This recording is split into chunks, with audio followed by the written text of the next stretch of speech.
everybody. It's Doug here, Doug Mr. Guy on Board Game Geek, playing the next, I think it's the 11th, going to have to count, 10th or 11th episode of the Witcher Adventure board game. This is our Learn to Play session where we are learning to play quite well because I'm taking just one turn for each character per session, so we're taking a lot of turns. First up, we're going to take our turn for Geralt, who's in Vengerberg and just completed his main mission and picked up a second one, which will be the one that will end the game. Now, normally, I want to make it clear, normally you have a choice of a 3-quest game or a 5-quest game in the adventure board game. On the computer version, the PC version, you have a quick game that allows you to go after 1 quest. But we're going to 2, just because I didn't want this to go too long. In fact, it may be going too long already. I hope you're still interested in watching how this turns out. But we're going to get right to Geralt's turn and see how that goes. So first things first, you can see here that he's got a side quest. He can pay someone to lead Distra's men away, and so we're going to do that. So he spends, from this dwarf that he's working with, so he's going to spend 3 coins right there to lead them away, and that's going to give him 3 victory points. So we're going to take his 3 coins away from him. We will place a marker here to denote that he has completed his quest there, and that's going to give him, I think you can still see it. No, let's go up here. Give him 1, 2, 3 more points. He's at 18. Trissa's got some serious catching up to do, but she's really close to getting 12 points. So I think we're okay. She's okay there. Now let's continue on with his first action. Well, being that Geralt is, in fact, a monster hunter, he's going to stay in the area where he's going to have to fight some monsters. But he's going to move down here to here and do some investigating into combat, which will give him a combat investigation. Now, he needs 2 proofs of combat to complete this quest, which means he needs 6 total combat investigations. That's his first action. For his second action, he's going to investigate, which will allow him to draw in a red investigation card. Let's see what he gets. Landslide. You stare up at the peak, almost there. You take another step, and the ground crumbles away beneath your feet. We're going to take damage, obviously. You tumble down the mountain in a hail of rocks and mud, plowing landslide. Suffer 1 wound or become delayed. I think we will become delayed. That will mean that next turn he will have to. He'll only get 1 action, so we'll just lay him on his side to denote that. But then he does have to deal with something. So he's got a choice now at the end of the turn. He can choose to encounter the Needhog, which he knows is really nasty, or he can encounter the silver creature that we don't know what it is. So I think we're going to encounter the silver creature and see if he's a little easier and see what this guy does. It's a siren. Okay, so she needs a 4 combat and 2 shields, 2 defense. If we succeed, we gain 1 VP. If we fail, we suffer a wound and fail on defense. We suffer a wound and a foul fate. So let's go to the dice bowl and see what we're going to do with how we're going to defeat her. First things first, he's going to quaff his Zul's Vigor Potion. It says at the start of your battle you may spend 1 token from this card to reroll any number of hero dice in battle. So we'll get some rerolls. And then will we use his other one? It says at the start of, no, that's, yeah, at the start spend 1 from this card to prevent all wounds. So he's going to do that too. He's going to quaff both his potions. That way he won't take any damage and he gets to reroll. So that's a good start. And then we'll go to his dice and see how he rolls. He's also got his 2 signs that might be able to help him as well. Okay, guys, here we go. We're going to roll some dice for him. We got Geralt's 3 special dice and a regular dice there. Okay, good. He did get his Witcher sign. That's very good.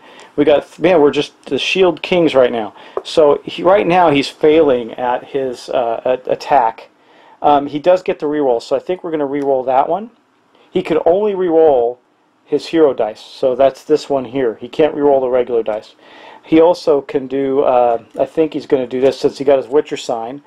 He'll use this, so once per battle you may spend a Witcher sign to produce 2. So that means he just needs to roll 1 sword on this die to win. And he rolls a Witcher sign, which doesn't do him any good. It doesn't say, oh, it says once per battle. So that was his reroll. He did not succeed at the combat with the siren, unfortunately. But he doesn't suffer the. He did have enough shields. He just didn't receive the victory point. He did not kill it, but he did defend against it. So it is now still in the space and basically it comes out to a 0 effect. Nothing happened good, nothing happened bad. Alright, let's move on. That's going to end Geralt's turn. We're going to go to Triss now. I have to tell you, combat in this game is no joke. It's pretty easy to get defeated, but we're going to complete, we are about to complete her quest. She's got both of these and she's one move away from her main area, so let's go do that. Actually, she's 2 moves away because she could move up to here to Oxenfurt and then she'd have to move there. It could take 1 action, but what she's going to do is she is going to suffer a foul fate token, foul fate, to travel all the way to Tretogor. So she's going to do that first. Now she will have to draw a foul fate card for that. In addition, in her space there is nothing, so we're just going to move the war track there. So all she's going to have to suffer is a foul fate token, but she did complete. Now she's already completed her 2 side quests, so I'm just going to take the tokens off of those. She does, however, complete this. Consequences. So she went to Tretogor, that's where she's at now. She turns in a proof of magic and a proof of diplomacy, which we have here. Those go away. And then it says the wish holder is a kind-hearted matron who is distressed by the chaos she has indirectly caused. Remember, she summoned a genie. She makes her final wish, requesting a blessing over all the land. The genie grants the last wish and then vanishes for free at last. Draw 2 good fortune cards and remove 1 foul fate from each region. That's pretty good. So we're going to first draw her 2 good fortune cards. Let's see what she gets. These are her fortune cards. Bodyguard, a veteran of several wars. He is ready to fight and die at your side. That's good for someone who doesn't fight, right? During your turn, play this card. Keep it and place 3 tokens on it. During battle, spend 1 token card to reroll the battle dice. Okay. When there are no tokens on this left, discard it. So she's found a bodyguard. It's going to stay with her for a while. And then she found a package from Ninik. You were not sure how Ninik knew where to send the package, but you were happy to make use of the medicinal ointments inside. During your turn, play this card to remove 1 severe injury or 2 regular wounds from your hero sheet. If you also spend 1 gold, remove 1 additional. She didn't have any wounds right now, but that's good to keep. She can do this, it says, during your turn. So she's going to get both these cards in play for her, and we're going to continue on. Here are the 3 tokens for her bodyguard. We'll put them right there. And now we'll continue with the rest of her turn. Part of that, her completing that quest, part of it goes here. We remove a foul fate token from the land. That's the only one she can move. And then she also gains 1, 2, 3, 4, 5, 6, 7, 8, 9, 10, 11, 12, putting her exactly in line with Geralt. So she is caught up in the victory point race. Now she has she still has another action left, and I think for her other action she is going to prepare because she used the stuff on her potion. So what we're going to do is prepare a potion or prepare a spell. She's going to get to take a token and place it on her spell. Okay, so she's going to place this on her Crow's Shroud spell because that will allow her to avoid obstacles in the future.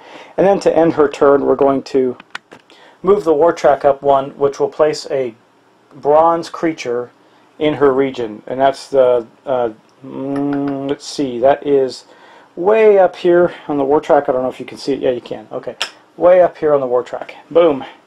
And that is that. So man, we got some populated areas. There's lots of beasties around for the characters to fight next turn. Anyway, that is going to end our session for tonight. So thanks for watching, guys. I appreciate it. And please don't forget my contest. It's up on my site. All you have to do is go to the discussion that talks about the contest. Post there 3 games you would like me to play and be a subscriber. And you will be entered. Right now I'm giving away Machi Koro, and if I get some more I will give away some other things as well. So thanks for watching, and I'll talk to you soon.